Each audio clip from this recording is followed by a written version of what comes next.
샬롬 샬롬 샬롬 샬롬. 하나님 사랑합니다. 여러분 주 안에서 사랑합니다. 오늘 5장 말씀 잠언 1절에서 23절. 내 우물에서 물을 마시며 내 명철에 내 귀를 기울여서 이렇게 말씀하고 있습니다. 하나님의 명철에 너희의 귀를 기울이라 말씀하죠.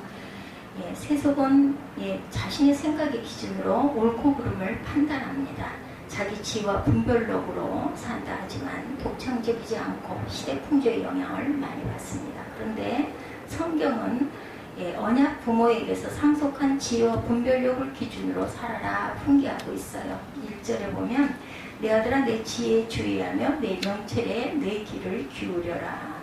내 명철에 너의 귀를 기울여라 말씀하죠. 왜 상속한 지혜에 관심을 집중하라고 하셨을까?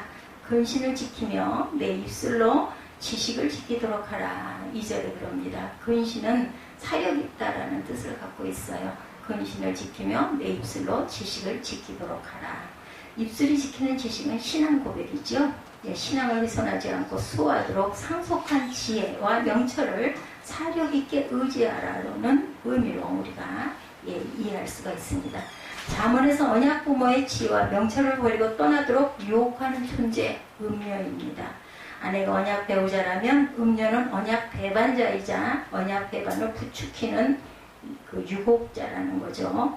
언약 배반자이자 언약 배반을 부추기는 유혹자 음녀는 아내가 언약 배우자라면 언약 부모가 물려준 신앙 교훈을 따를 필요가 없다고 가르치는 악녀. 그죠? 고대 근동에서는 우상의 신전에 상주하는 창기와 음행하는 것이 신성한 의식이라고 이렇게들 믿었던 거예요. 계시록 2장 20절에서 증거합니다. 그래서 언약 배반과 음녀는 엮여 있었어요. 음녀를 멀리하라는 교훈은 윤리적일 뿐 아니라 신앙적이기도 하죠. 인간은 육체와 영혼이 연합된 영육 단일체이므로 도덕 교훈과 신앙 교훈을 정확히 분리해서 적용할 수가 없습니다. 창기든 세속 풍조와 사상이든 음료와 연합하는 일은 언약 배우자와 단절되게 합니다. 육체적 음료든 신앙적 음료든 처음에는 달콤하고 매끄럽게 다가오죠. 아내에게 듣지 못한 매혹적인 말로 아주 그렇다면서요. 술도 그냥 이렇게 해가지고 따라서 아주 그냥 아주 기분 좋게 그렇게 만들어주는 그런 아주 기교들이 많다고 그래요. 그런 데를 가면.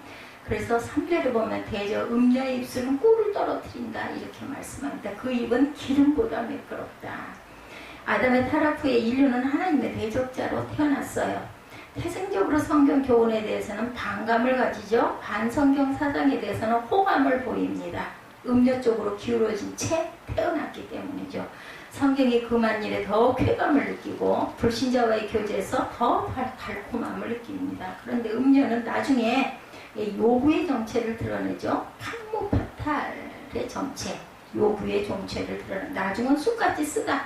두 날 가진 칼같이 날카롭게 찌릅니다. 4절에 꿀 발린 독처럼 돌이킬 수 없는 치명상을 입힌다. 5절에 말하죠. 자기의 생명길에 평탄하지 않을 줄은 음료도 모르니 6절에 보면 이렇게 말하죠.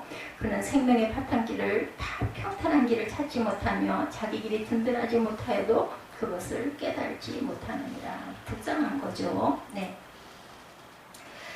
언약 자녀는 음녀의 매력만 알고 독은 분별하지 못해요. 언약 부모는 음녀의 치명적인 독성까지 부모는 압니다.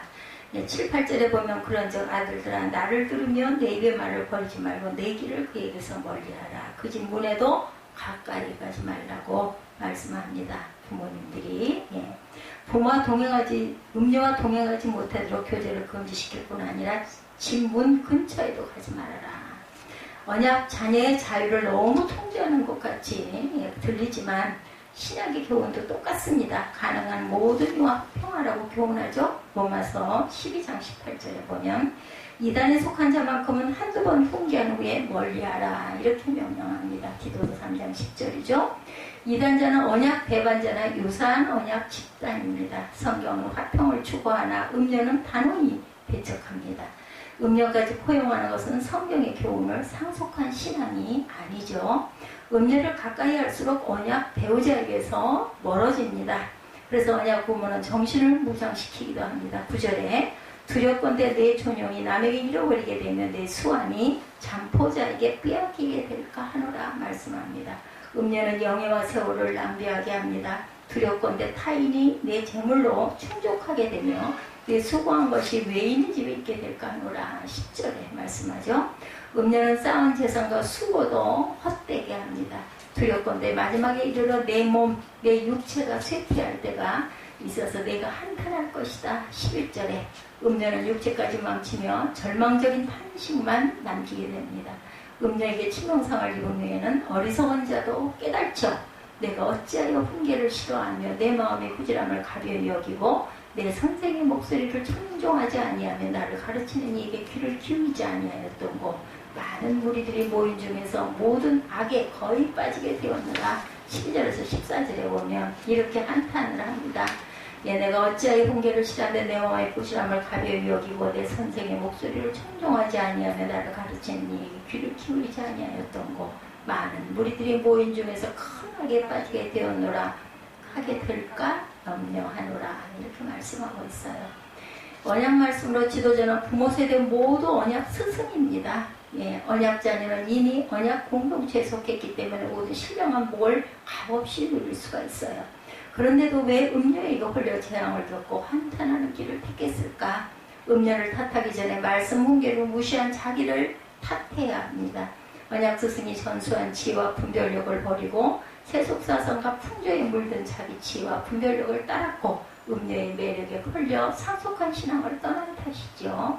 음료를 멀리하는 까닭은 아내만 즐거워하라는 목적 때문입니다. 언약 배우자를 근친히 하는 것은 음료의 유혹을 이기는 최고의 방법. 언약 배우자를 친근하게 여기는 것, 가까이 하는 것, 음료의 유혹을 멀리하는 최고의 방법입니다. 야훼를 경외하는 자는 하나님과 친밀하게 되고 친밀할수록 언약복도 깊이 누리게 되죠. 시편 25편 14절에도 보면 말씀합니다. 너는 내 우물에서 물을 마시며 내 샘에서 흐르는 물을 마시라. 오늘 본문에도 말씀하죠. 언약은 서로에게 속하여 묶는 끈입니다. 아가서 6장 3절에 보면 목마름을 정당하게 채워주는 생명의 젖줄이기도 하죠. 다른 우물과 샘에서 갈증을 해소하는 것은 언약을 배반하는 짓입니다. 언약에 충실하여 언약 배우자를 친근히 한 사람이 언약복을 만끽합니다. 언약 공동체의 신랑은 하나님이시죠. 그래서 구약은 야훼를 생수의 근원이자 구원의 우물이다 이렇게 표현합니다. 신약은 예수님을 영원히 목마름을 해결하는 생수의 근원으로 소개하죠. 요한복음 7장 37, 8절에 보면 성경은 영원한 생수이신 분을 친근히 하는 자에게 영원히 목마르지 않을 것이다 하고 약속합니다. 고대 근동에서 우물과 샘은 생명유주와 직결되는 보물입니다. 물이 귀하기 때문에. 그래서 누구나 자유롭게 마시도록 개방하지 않았어요. 우물은 덮고 출입구는 잠가요. 아가서 4장 12절에도 표현하고 있습니다. 언약 배우자도 우물처럼 소중히 지켜야 할 보물이기도 합니다. 어찌하여 내 샘물을 집 밖으로 넘치게 하겠으며 내 도랑물을 거리로 흘러가게 하겠는가. 하나님은 언약 백성을 보물처럼 여겨 항상 눈동자처럼 보호하십니다. 신명기 32장 10절, 시편 17편 8절입니다. 언약 백성에도 전 존재로 그분만 사랑하도록 요구하시죠. 신명기 6장 5절에 보면 언약은 서로에게 독점적 신실함을 요구합니다. 구약의 언약 공동체는 음료 고멜처럼 항상 언약을 배반했어요. 그럴지라도 하나님께서는 고멜을 변함없이 사랑하는 호세아를 통해서 그분의 언약적 신실성을 계시하셨습니다. 그리스도께서도 연약한 죄인 원수를 위해 대신 십자가에 매달리심으로 언약 공동체를 향한 언약적 신실성을 끝까지 보이시죠. 로마서 5장 6절에서 10절 내용에도 나와 있습니다. 독점적 신실성을 요구하는 언약은 필연적으로 음료에 대해서 배타적이죠. 당연히 아내를 사랑하는 동시에 음료를 사랑하는 일은 있을 수가 없어요. 그죠? 둘 다 사랑한다는 주장은 헛소리입니다. 사생활을 낳고 언약에 신실하다고 말할 수 없죠. 음료에 대해서도 항상 배타적이라야 아내에 대해서 항상 신실할 수 있다는 거죠. 그물로 내게만 있게 하고 타인으로 더불어 그것을 나누지 말라. 오늘 17절입니다. 언약 배반은 구속사에 늘 있었어요. 아담 때부터 시작된 이 현상은 예수님 재림 때까지 반복이 됩니다. 언약 배반자는 당연히 언약 공동체에서 나옵니다. 구약에서는 이스라엘 민족에게서, 신약에서는 교회에서 나오죠. 그래서 신약은 언약을 배반한 교회를 음녀 바벨론이다. 계시록 17장 5절에 말씀합니다. 음란한 세상 풍조 속에서도 하나님은 언약 공동체를 지켜주십니다. 하나님은 은혜로 말미암아 남은 소수의 언약자녀는 시대 풍조를 이기고 언약적 신실성을 보이죠. 언약 부모는 언약적 신실성에 대해서 계속해서 교훈합니다. 내 생으로 복되게 하라. 내가 젊어서 취한 아내를 즐거워하라. 18절에 말씀합니다. 언약 배우자를 즐거워하는 자가 언약 자녀를 키우는 복을 누리는 거죠. 자녀라고 해서 코 올리게 어린아이만 뜻하지 않습니다. 언약 부모 세대를 계승한 다음 세대 언약 공동체에 속했다면 기원자라도 언약 자녀입니다.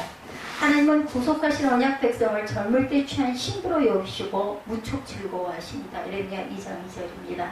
그가 너로 인하여 기쁨을 이기지 못하며 너를 잠잠히 사랑하시며 너로 인하여 즐거이 부르며 기뻐하리라. 스가랴 3장 17절이죠. 스가랴 여우 같은 아내라는 표현은 간을 빼먹는 요부 같은 느낌을 주므로 좋지 않죠. 고대 셈족은 가장 매력적인 여성을 암사슴과 암노루라고 불렀어요. 그는 사랑스러운 암사슴 같고 아름다운 암노루 같으니 너는 그 품을 항상 족하게 여기며 그 사랑을 항상 연모하라. 19절에 말씀하고 있습니다. 하나님께서 아담에게 아내를 선물하실 때 돕는 배필이다 말씀하죠. 배필은 가장 적합하다는 뜻을 갖고 있습니다. 창세기 2장 18절이죠. 내게 가장 적합한 배우자가 최고의 아내죠. 연모란 취해서 비틀거리라는 뜻이에요. 언약 배우자의 사랑에 취해서 비틀거릴 정도가 돼야 된다.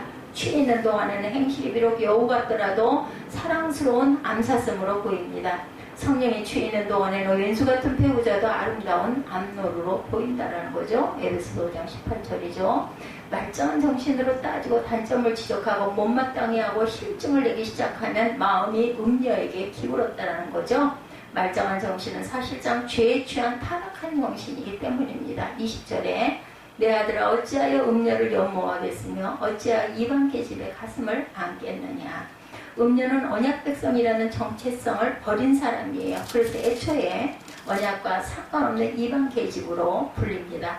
성령이 취하기를 거부하는 세속에 만취된 자가 바로 음녀죠. 음녀는 첫사랑을 버리는 거짓 교회이기도 합니다. 계시록 2장 4절에 술 취한 자가 다시 술을 찾듯이 음녀에게 취한 마음이 음녀를 간절히 찾습니다. 음녀를 찾아 어둠의 길을 기뻐하고 즐거워합니다. 인간이라면 언약 배우자의 언약 배반 행적을 모를 수가 있어요. 그러나 성도의 언약 대상은 하나님이시니 속일 수가 없습니다. 대저 사람의 길은 야훼 눈앞에 있나니 그가 그 모든 길을 평탄케 하시느니라. 이렇게 말씀하고 있죠. 21절에 대저 사람의 길은 야훼 눈앞에 있나니 그가 그 사람의 모든 길을 평탄하게 하시느니라. 음녀는 언약 백성이라는 정체성을 버린 사람이라는 거 잊지 마시기 바랍니다. 하나님은 행위뿐 아니라 생각과 의도까지 모두 헤아리시죠. 마음이 무엇에 취해 있고 무엇을 간절히 찾는지도 다 아십니다. 진심으로 그분을 찾는 자는 만나주시지만 마음으로 그분을 버리고 음료를 쫓는 자는 버리신다고 시편 34편 15절 히브리서 6장 4절에서 6절에 증거합니다. 야훼의 눈을 피해 살짝 죄를 지우려는 사악한 마음을 품은 자는 자기 꾀에 걸려 넘어진다. 오늘 22절에 악인은 자기의 발에 걸리며 그 죄의 줄에 매이나니 이렇게 말씀하고 있어요. 음녀에게로 발걸음을 돌린 첫걸음은 훈계를 받지 아니하는 것에서 시작됩니다. 긍휼이 풍성하신 하나님은 음녀를 찾는 길에 들어선 자에게서 돌이킬 기회를 주셔요. 그런데도 깨달지 못해 23절에 보면 훈계를 받지 아니함으로 말미암아 죽겠고 심히 미련함으로 말미암아 혼미하게 되느니라. 정신을 잃어버리죠. 암탉이 병아리를 날게 하려 모으는 것처럼 주님은 그분의 자녀를 여러 번 모으시죠. 마태복음 23장 30절에도 증거하고 계십니다. 그렇지만 그 손길을 뿌리치는 훈계를 거부하는 사람이 너무나 많다라는 것. 음녀의 달콤함에 취해 그 길을 과감히 떠나지 못하고 맴돌며 미련을 둡니다. 술 취하는 것처럼 혼미해서 하나님 눈앞에 있다는 사실조차 의식하지 못합니다. 혼미해서 분별하지 못하니 생명길을 찾지 못하고 방황하다가 망합니다. 그리스도는 교회의 언약 배우자입니다. 세속사상과 풍조 대신 언약 배우자를 즐거워하고 복되게 하는 그러한 자가 생명샘에서 솟아나는 언약의 물을, 언약의 복을 풍성히 누린다라는 것을 깨닫고, 우리가 항상 주님 앞에 눈을 고정하고 마음을 기울이고 그곳에서 떠나 위험한 자들을 항상 다독여서 돌아오도록 사랑으로 인애로 품는 저와 여러분들이 되시기를 주님의 이름으로 축복합니다.